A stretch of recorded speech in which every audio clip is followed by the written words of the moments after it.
오늘 예수님이 분명히 분노하시고 바로 이 바리새인들과 율법교사에 대하여 아주 험한 말을 하시죠.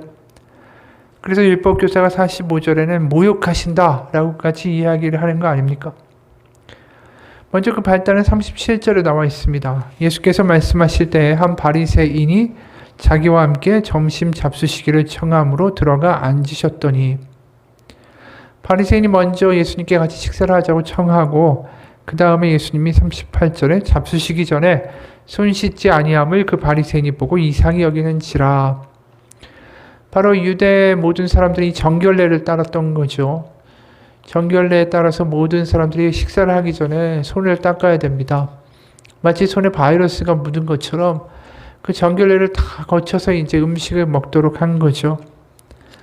하지만 이게 구약의 모든 모습에서 나타나는 것은 아닙니다. 이게 바로 바리새인들이 자신들의 율법을 해석하면서 정결하게 된다라는 것은 이런 행동을 해야 된다라고 이제 규정을 한 거죠. 거기에 따르면 그들의 관습과 관례에 따라 이 음식 먹기 전에 손을 씻어야 한다라는 게 불문율처럼 마치 율법처럼 받아들이고 있었다라는 것입니다. 그러니까 예수님이 이런 이야기 하시죠. 39절 주께서 이르시되 너희 바리새인은 지금 장과 대접의 겉은 깨끗이 하나 너희 속에는 탐욕과 악독이 가득하도다. 어리석은 자들아 겉을 만드시니가 속도 만들지 아니하셨느냐. 그러나 그 안에 있는 것으로 구제하라. 그리하면 모든 것이 너에게 깨끗하리라. 그러니까 이들이 겉으로는 엄청난 경건의 모습을 보여준다라는 거죠. 율법에 구약에 나와 있지 않은 것까지 다 정해가지고 이렇게 하는 게 정결하다. 이렇게까지 주장을 하면서 겉으로는 번들을 하지만 안으로는 다 썩었다라는 것입니다. 이들이 어떤 구제를 하고 11조를 하고 금식을 하고 기도를 오래 하고 그것 자체가 중요한 게 아니에요. 그 안에가 썩어 있으면. 그러니까 겉과 속이 다른 이들의 모습을 지적을 하시죠. 그러면서 이제 바리새인에 대하여 세 가지를 분명하게 화 있을진저 하면서 질타를 하시는 게 오늘 본문입니다. 먼저 42절입니다. 화 있을진저 너희 바리새인이여 너희가 박하와 운양과 모든 채소의 11조는 들이되 공의와 하나님께 대한 사랑은 버리는도다. 그러나 이것도 행하고 저것도 버리지 말아야 할지니라. 이들이 11조를 어떻게 했냐 하면 성경에서 이제 곡식이나 열매의 11조를 바치라고 이야기했지 채소까지 바치라고 한 적은 없습니다. 근데 이들이 별의별 걸 다 11조를 해야 된다라고 규정을 하는 거예요. 아까 말한 대로 레위기 27장 30절에 보면 밭에서 나는 곡식과 나무에서 나는 열매들의 11조를 드리라. 그런데 이걸 더 철저하게 우리는 11조를 지킨다. 우리는 채소까지 11조를 드린다. 이렇게까지 자신의 영적 권위와 영적 탁월함을 드러내는 수단으로 11조를 이용한 거죠. 주의 설교도 이야기한 것처럼 그들이 그렇게 경건을 더 강조하고 경건 지키는 모습으로 사람들에게 인식될 때에 자신들에게 사회적 어떤 인정과 지위와 권한과 권력이 따라오기 때문입니다. 하지만 티가 안 나는 행동이 있죠. 자신들의 어떤 경건이나 거룩한 모습으로 다른 사람들이 인정받을 수 없는 모습들. 그러니까 남들이 보지 않는 어떤 약자나 가난한 사람들에 대해서 긍휼을 베풀고 돕고 이런 것들에 대해서는 별 관심이 없었다라는 것입니다. 한마디로 이들은 하나님을 신경 쓴 게 아니라 사람들을 신경 쓰는 사람들이었습니다. 근데 왜 바리새인들이 이렇게 사람들을 의식하면서 살게 될까요? 우리가 여기서 한번 좀 생각해 봤으면 좋겠습니다. 우리가 세상을 살면서도 다른 사람들을 굉장히 의식 많이 하고 살아가는 사람들이 있죠. 남들에게 어떻게 보일까? 남들이 어떻게 인식할까? 남들에게 인정을 구하는 모습들이 우리 가운데도 분명히 존재합니다. 그럼 어떤 일이 벌어지죠? 남들이 원하는 대로 그럴싸하고 괜찮은 것 같이, 거룩한 것 같이, 씩씩한 것 같이, 다 아는 것 같이 그렇게 하려고 하다 보면 거짓말도 하게 되고 자꾸만 내가 아닌 다른 사람이 되어야 되고 겉과 속이 다른 그러한 존재가 되어가는 모습들을 우리도 똑같이 경험하기 때문입니다. 그럼 왜 남에게 대해서 그렇게 신경을 쓸까? 그러다 보면 결국 어떤 일이 벌어집니까? 자신에 대해서 자꾸만 집중하게 되죠. 저 사람이 나를 어떻게 생각할까?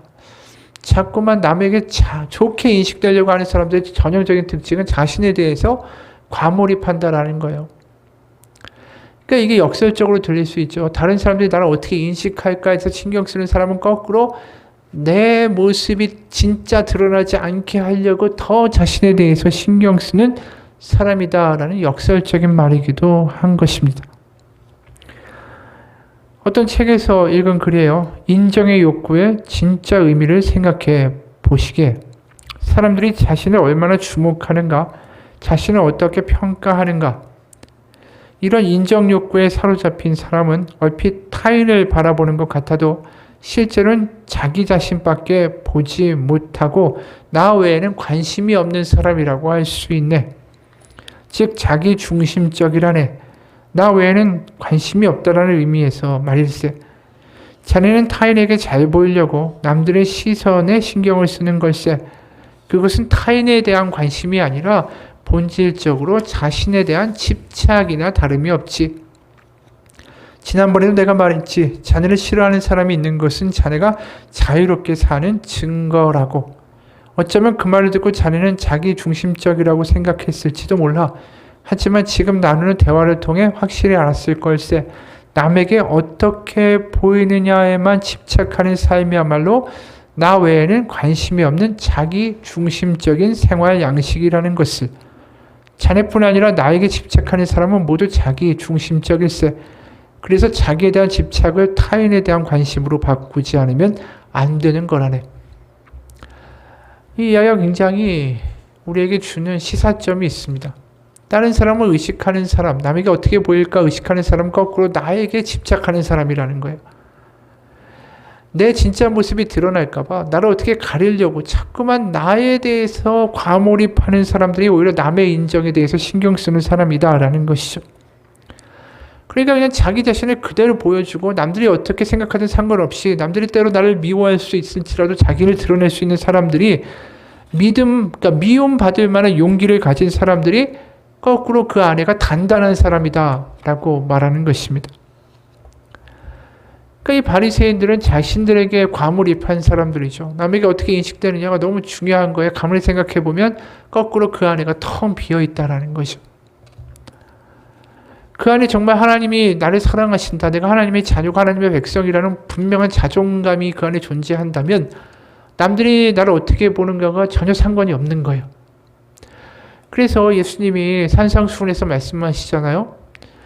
내가 하는 행동을 남들이 모르게 하라는 거죠. 구제도, 기도도 다락방에 가서 하고 길바닥에서 바리새인처럼 하지 말고 다 하나님이 알아주신다라는 거예요. 너의 아버지께서 아시니까 갚아주시니까 구제도 남들 보지 않게 하고 기도도 다락방에서 혼자 조용하게 하고 그러니까 다른 사람에 대해서 신경 쓰지 않을 만한 단단함이 있는 거죠. 믿음 가운데 하나님이 내 아버지라는 것이 내 가운데 믿어지는 사람들은. 그래서 여기서 보면 바리새인들이 남들에 대해서 우월감을 갖죠. 나는 율법을 더 잘 지키고 거룩한 사람이고 영적으로 뛰어난 사람들이다 라고 하지만 본질적으로 그들은 가운데가 텅 비어있는 사람들인 거예요. 자존감이 전혀 없는 사람들이라는 거죠. 내세울 게 자신들의 율법을 잘 지킨다. 그거 하나밖에 내세울 게 없는 거예요. 내가 하나님의 자녀라는 자신감이 아니라 내가 율법을 잘 지키기 때문에 나를 인정해야만 한다. 다른 사람들에게 강요하는 사람들일 뿐이다라는 것입니다. 2차 세계대전 전에도 이야기했지만 프랑스의 비치에 사는 한 부유하고 학식이 많은 한 신사가 독일 나치 군인 앞에 섰어요. 그는 자랑스럽게 나치 군인에게 대학 졸업장, 유명 인사로부터 받은 추천장, 남이 정말 부러워할 만한 여러 가지 스펙들을, 서류들을 내보였습니다. 근데 신문하던 나치 군인이 그를 흘낏 보면서 하는 말이 이거예요. 이게 전부냐? 그랬더니 이 신사가 아주 자랑스럽게 끄덕거리면서 자신이 일생 동안 매달려서 만들어 온 이 서류 뭉치를 탁 손으로 가리킵니다. 그러자 나치 군인이 그 서류에 있는 책상들을 다 휴지통에다가 쓸어버리면서 이제 당신은 아무것도 가진 게 없어. 알겠지? 라고 말했습니다. 그 순간에 다른 사람의 존경과 인정으로 자신의 인생을 사는 낙을 삼았던 이 사람은 자신의 전 존재가 그 순간에 파괴되는 것을 느낀 거예요. 그러니까 우리의 그 근거를, 내 안에 단단해질 수 있는 어떤 근거를 만드는 것은 오직 하나님과의 관계성 속에서만 나오는 것입니다. 그러니까 남들이 어떻게 인정하느냐가 내가 인생을 잘 살고 있다라는 증거가 될 수 없다라는 것입니다. 그러니까 우리가 안에서 단단해져서 다른 사람들의 말과 어떤 눈길에 대하여 의식하지 않는 자유가 생기기 위해서는 하나님의 자녀라는 분명한 정체성이 있어야 되는 거죠. 그러니까 남 드러나는 데서 경건하고 거룩하고 구제할 필요가 없는 거예요. 남 하나도 안 봐도 상관없는 거죠. 다락방에서 혼자 기도하고 몰래 구제하고 하나님의 나는 아버지의 자녀니까. 그래서 어느 상담교사가 이런 글을 썼습니다. 존재감이, 자존감이 충만한 아이는 굳이 주인공의 역할에 집착하지 않습니다. 다른 말로 내가 주인공이 않아도 괜찮다. 내가 주인공이지 않아도 괜찮다. 이런 마음을 가지려면 어떻게 해야 될까요, 애들이? 그러려면 결핍감이 적고 정서적으로 안정되어 있을 때 아이들이 그렇게 행동할 수 있습니다. 자신의 존재감이 충분하다면 또 주인공을 하면 하는 대로, 관객을 하면 하는 대로, 또 그 영국에서 하인을 하면 하인을 하는 대로 자연스럽게 받아들일 수 있게 되고 그 상황에 맞춰서 충실하게 행동할 수 있게 됩니다. 아이에게 존재감이 충만하다, 자존감이 충만하다는 것은 절대적 존재인 부모에게 자신이 늘 받아들여지는 존재라는 것을 믿는 믿음에서 나오는 것입니다.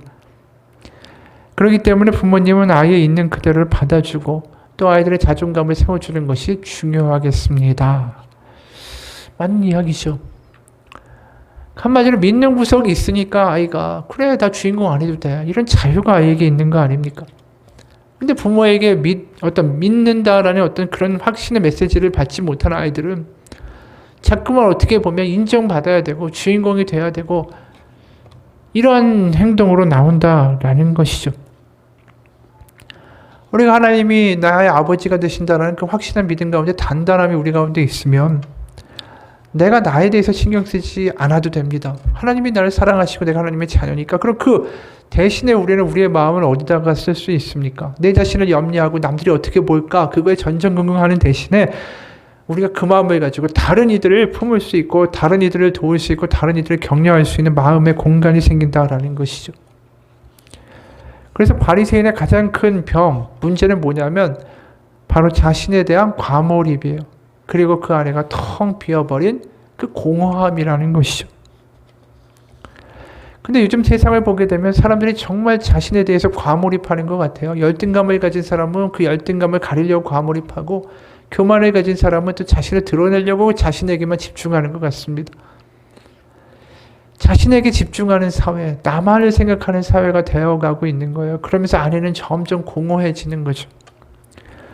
1988년에 46세 폴란드 철도회사 직원인 그루지에부스키라는 사람이 작업을 하다가 머리를 다쳐서 코마 상태에 빠졌습니다. 침대에 누워서 아무 일도 하지 못하고 말도 못했습니다. 의사들이 잘해야 2년 살 거다. 진단을 받았는데 아내인 게르트 루다라는 아내가 남편의 의식을 찾을 거다라는 소망을 버리지 않고 헌신적으로 간호를 했답니다. 그러다가 19년이 지나서 65세가 됐을 때 이 의식을 차렸어요. 이 사람이 눈을 떠보니까 세상이 완전히 달라진 거죠. 의식을 잃기 전에 폴란드는 공산당이 독재를 하던 그런 체제였는데 19년이 지나니까 공산당은 다 무너지고 자유의 세상이 되어 있더랍니다. 호수 상태에 있는 동안에 자녀들도 장성을 해서 손자만도 11명이 달하는 대가족을 이루고 있었대요. 그러니까 이 그루제브스키가 이렇게 말했습니다. 내가 19년 전에는 상점에서 자유롭게 살 수 있는 것 겨우 생필품 몇 가지와 홍차뿐이었습니다. 고기는 명절에 국가가 조금씩 배급해줬고 석유를 사려면 긴 줄을 늘어서서 한참을 기다려야만 했죠. 공중전화 박스도 긴 줄을 서기는 마찬가지였습니다. 그런데 깨어나 보니까 완전히 새로운 세상이 된 거죠. 백화점에는 지금까지 보지도 못한 물건들이 가득 차 있고 사람들은 휴대폰을 들고 자유롭게 통화하며 거리를 활보하고 있었습니다. 정말 환상적인 세상이었죠.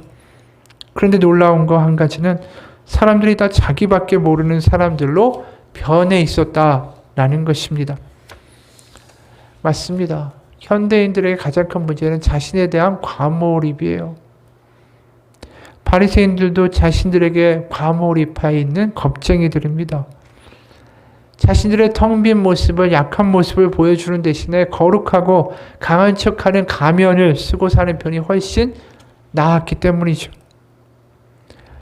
안에 하나님이 없으니까, 내가 어떠한 존재인지를 분명하게 믿지 못하니까 자꾸만 겁이 나고 확신이 없고 남에게 어떻게 보여질까에 대해서 과몰입하는 모습들을 살아가는 것입니다. 하나님이 아버지라는 감격이 없고 확신이 없는 삶이에요. 바로 믿는 사람들에게 가장 필요한 게 뭡니까? 이 자존감이라는 거죠. 내가 부족해도, 내가 모자라도, 내가 연약해도, 내가 믿음 가운데 하나님 앞에 나아갈 때 하나님이 나를 받으시고 나를 자녀 삼아 주신다라는 그 확신이 믿음 아닙니까? 바로 탕자가 돌아갔을 때 자란 게 하나도 없는 그 아들을 품고 다시 은가락지를 끼우고 신발을 신기고 새 옷을 입히면서 내가 다시 아들을 찾았다라고 말하는 그 탕자의 아버지가 우리의 하나님이시다라는 거죠. 그래서 요한복음 4장에 보면 여러 번 이야기했지만 사마리아 여인이 나오지 않습니까? 남편이 5 있었고 지금 있는 남자도 남편이 아니다라는 이야기를 예수님께 들은 이 여인.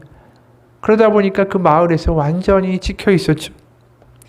그 당시의 기준에 분명하게 바리새인의 율법적인 기준에 보면 접촉조차 말조차 건넬 필요가 없는 부정한 여인이었습니다. 그러니까 정오에 혼자 와서 물을 깃던 그 여자가 예수님 만나고 나서 어떻게 달라집니까? 다 던져놓고 동네로 내려가서 와보라라고 이야기하는 거 아닙니까? 남들이 어떻게 볼까에 대한 생각을 하지 않아요, 이제.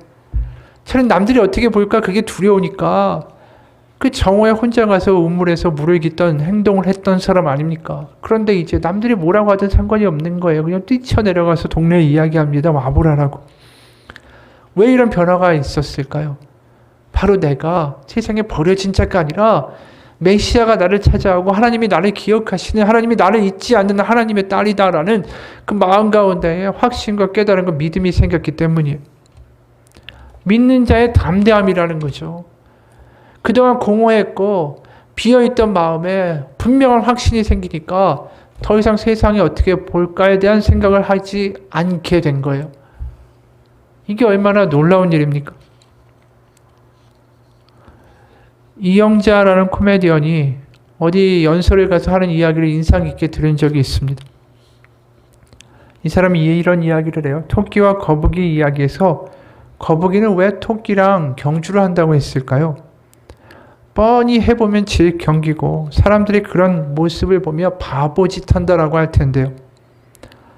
그런데 한 가지 깨달음이 있었습니다. 아, 거북이는 컴플렉스가 없었구나. 그저 묵묵히 자기의 길을 간 것 뿐이구나. 이 참 맞는 이야기 같아요. 남들이 어떻게 생각할까? 남들의 눈을 의식하고 패배자가 되지 않겠다라는 그 남들에 대한 비춰지는 나의 모습에 대해서 계속 신경 쓰는 자신에 대해서 과몰입한 사람은 절대로 이런 경주에 나서지 않는다라는 거죠. 그 사람이 뛰든 말든 상관없는 거예요. 나는 나의 길을 묵묵히 가는 거예요. 이게 얼마나 대단한 자신감과 자존감을 가지고 있는 모습인가. 그 이야기를 하는 거예요. 실제로 브라이언 매팅이라는 영성 저자가 이런 글을 쓴 적이 있습니다. 다른 사람들을 향한 긍휼의 크기는 우리의 자기 수용과 자기 긍정의 역량에 비례한다. 아까 한 이야기죠.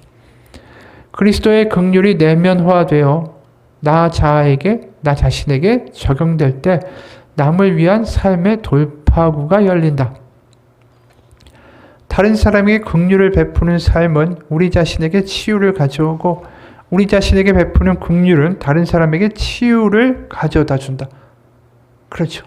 다른 사람들에 대한 긍휼뿐이 아니라 나에 대한 긍휼이 나의 치유를 가져오고 나의 자유를 가져온다라는 거죠.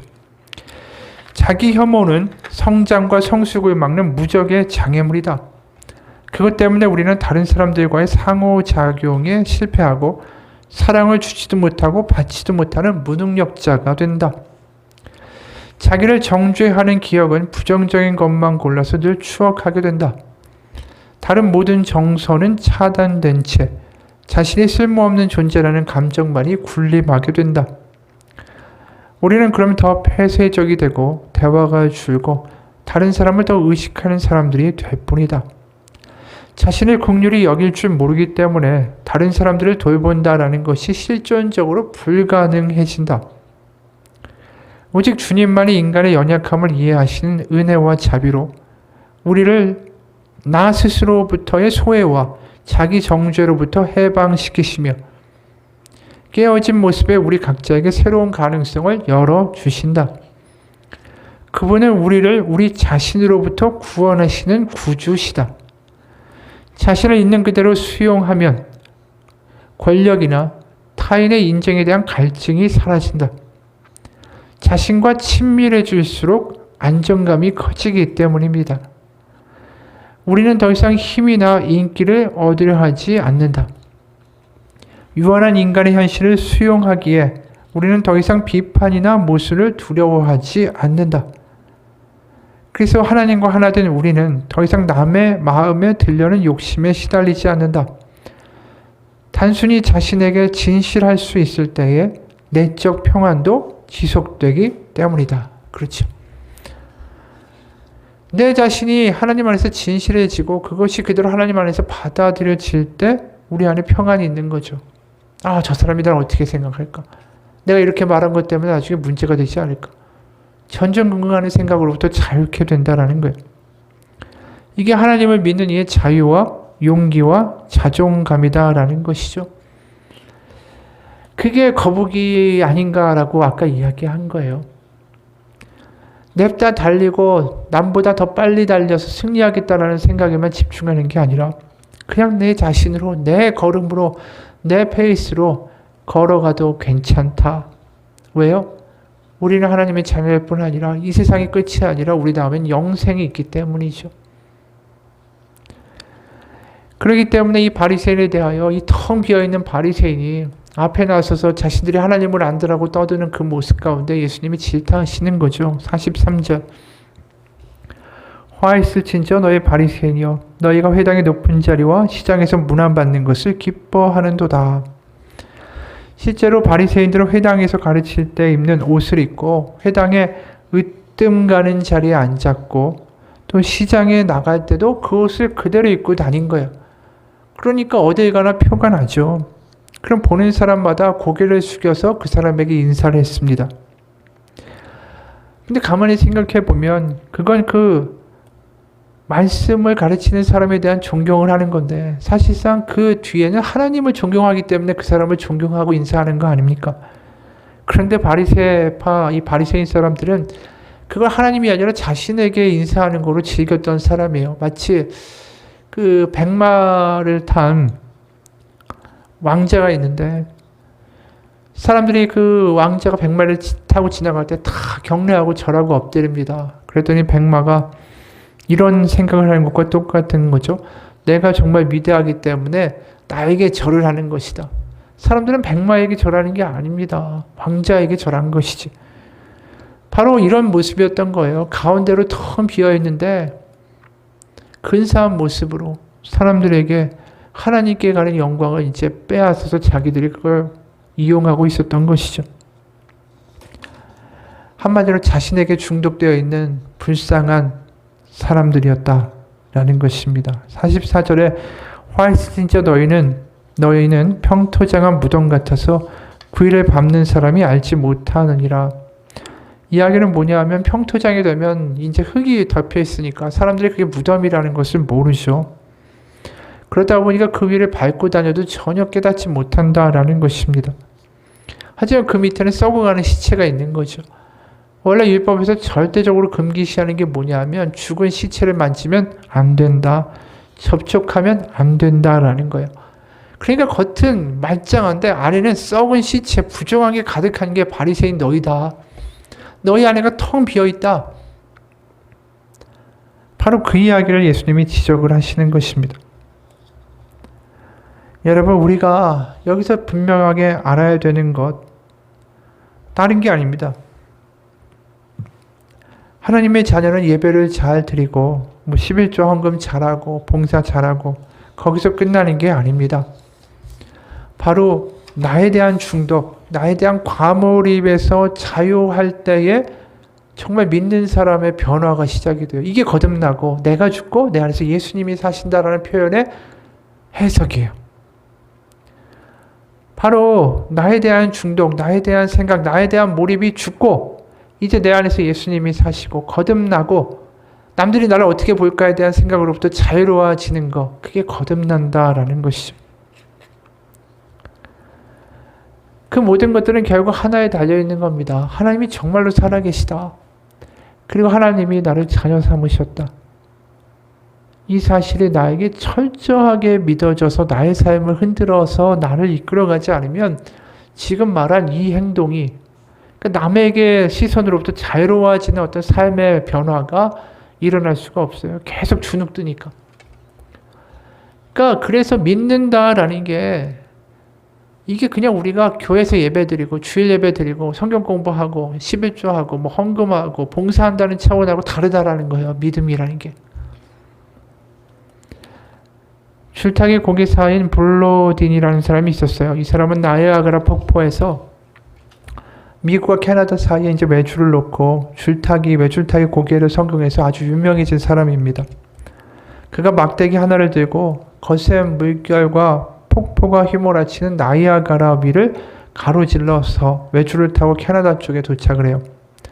사람들이 우렁찬 박수를 칩니다. 도착한 그가 박수를 치던 사람들에게 한마디 질문해요.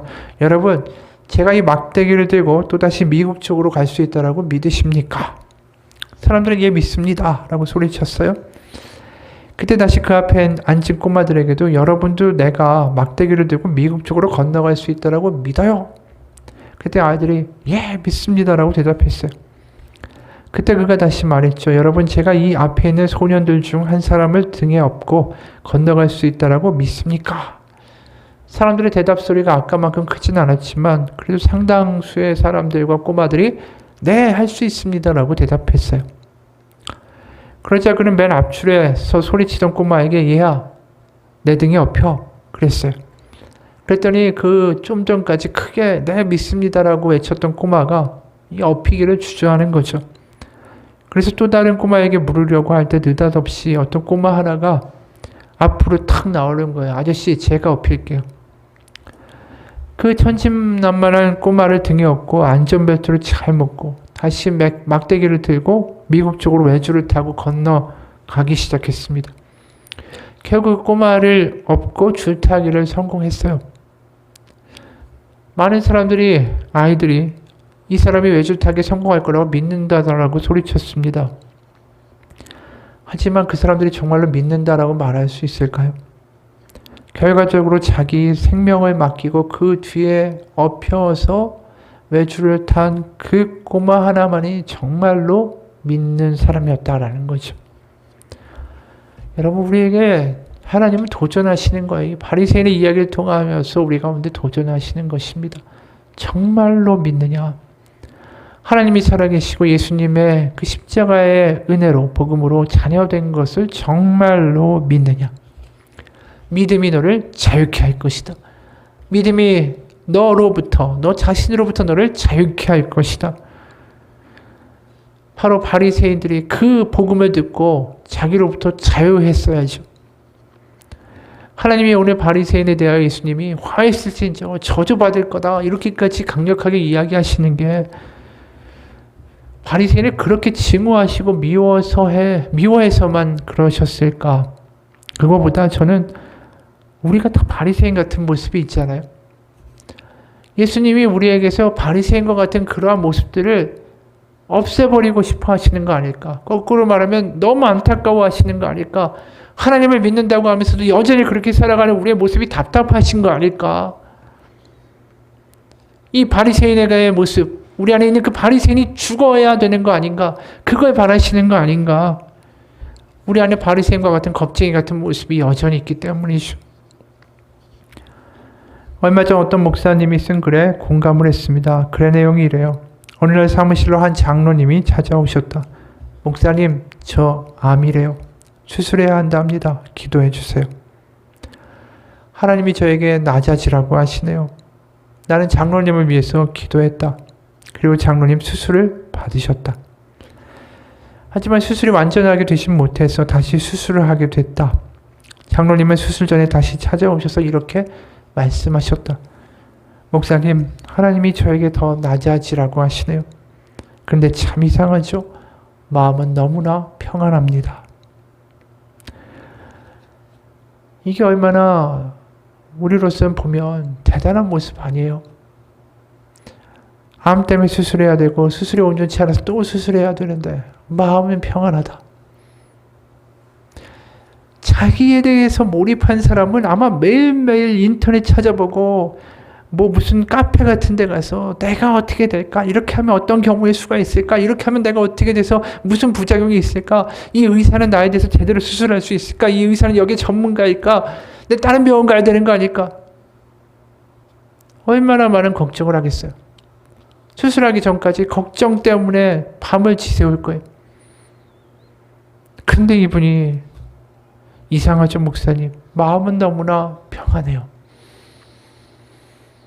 이 고백이 다른 게 아니에요. 자신에 대해서 과몰입하고 자기 자신에게 집착하는 그 모습에서 자유케 된 거죠. 여러분, 우리 안에 바리새인이 죽어야 됩니다. 내 자신에게 집착하고 내가 어떻게 내 모습이 어떻게 보여질까? 자꾸만 내 안에 이 텅 비어 있는 부족한 나를 어떻게든 가려볼까 하는 그 나에 대한 집착으로부터 자유로워야 돼요. 우리는 어차피 연약해요. 우리는 부족해요. 우리는 상처가 많고 아픈 과거가 있는 사람들이. 하지만 하나님이 그것이 문제가 안 된다라고 하실 때 우리가 믿음 가지고 네, 맞습니다, 하나님. 하나님이 내 살아계신 하나님이고 아버지십니다. 그 고백을 가지고 나아갈 수 있는 게 믿음 아닙니까? 갈라디아서 2장 20절의 말씀도 그거 아닐까요? 이제부터 내가 죽고 내 안에 사시는 것은 예수 그리스도. 나는 매일 죽노라. 그 매일 죽는 사람은 바로 바리새인 같은 나의 모습일 것입니다. 겁쟁이 같은 나. 여러분, 겁쟁이 같은 나, 바리새인과 같은 내가 죽고 하나님의 자녀로 부활하고 살아가는 매일매일의 삶이 되시기를 축원합니다. 이 여러 번 읽었던 내용인데 서울대학교 특실, 서울대병원 특실에 입원하신 연세 높은 어른한테 병문 갔는데 그분이 외교관 출신이고 신사 중에 신사고 점잖고 예절이 깍듯한 분이고, 근데 병실에 들어가자마자 그분의 부인이 황급하게 데리고 가더니 미리 말씀드릴 게 있는데 대사님께서, 아직도 대사님이라고 불러요. 은퇴한 지가 몇 년 됐을 텐데 쌍욕을 하시더라도 놀라시지 말고 양해해달라고 말하는 거예요. 상대가 누구든지 보기만 하면 덮어놓고 쌍욕부터 한다라는 거죠. 60평생 욕이라고는 단 한마디도 안 했을 뿐더러 남이 욕하는 거 봐도 질색을 하던 그런 분이 욕을 한다라는 거예요. 입에 담기도 민망한 욕을. 부끄럽고 죄송해 죽겠다고 부인이 아주 탄식을 하더랍니다. 그때 간병인 여자분이 이런 얘기하는 거예요.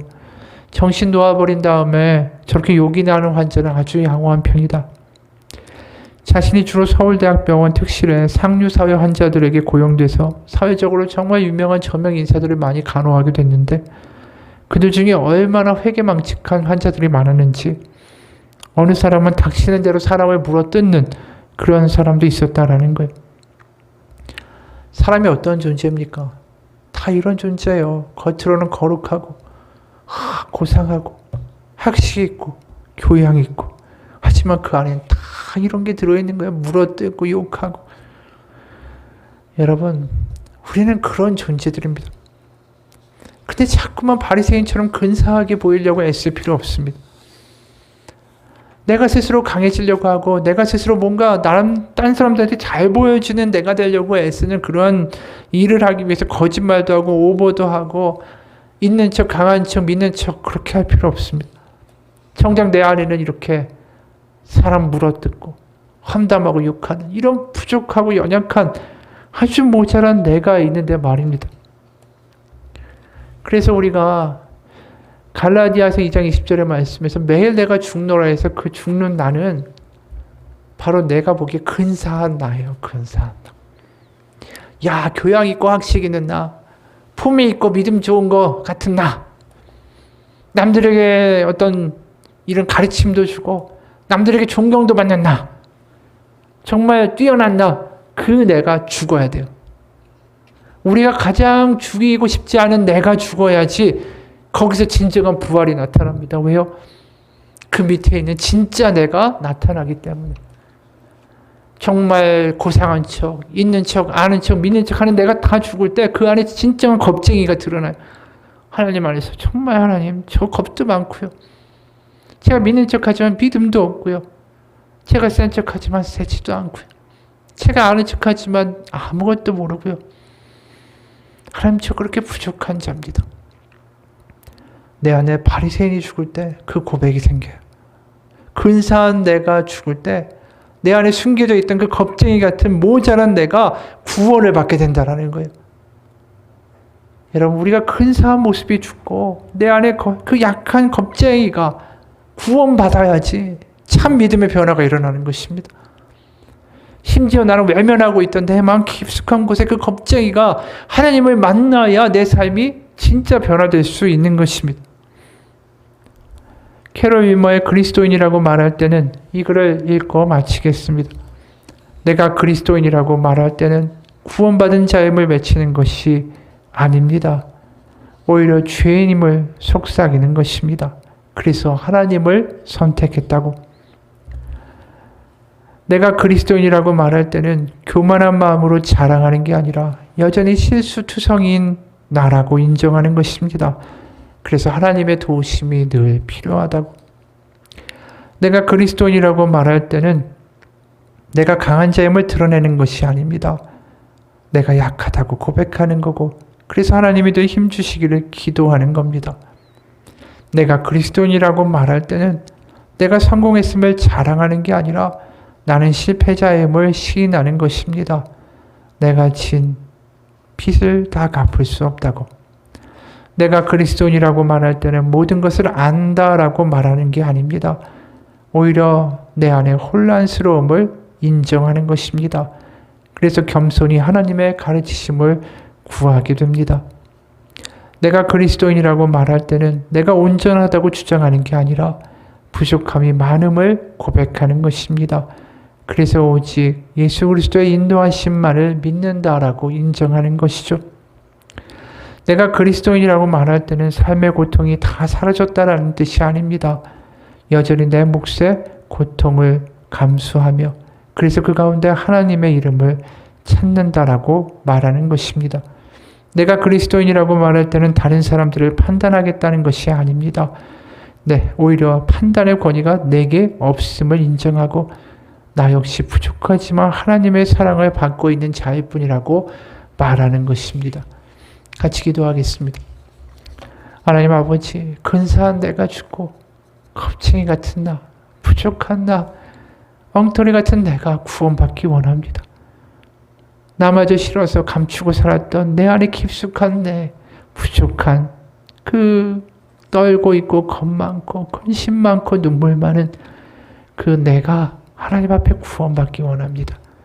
내 안에 바리새인이 다 죽고 내 안에 그 부족한 내가 진짜 내가 하나님을 만나서 하나님의 자녀라는 사실을 감격하며 세상에서 그 누구도 두렵지 않은 담대함으로 살아갈 수 있는 겁쟁이에서 하나님의 자녀라는 용감한 자로 변화되는 구원의 능력을 맛보는 우리의 삶이 인생이 되게 하여 주옵소서.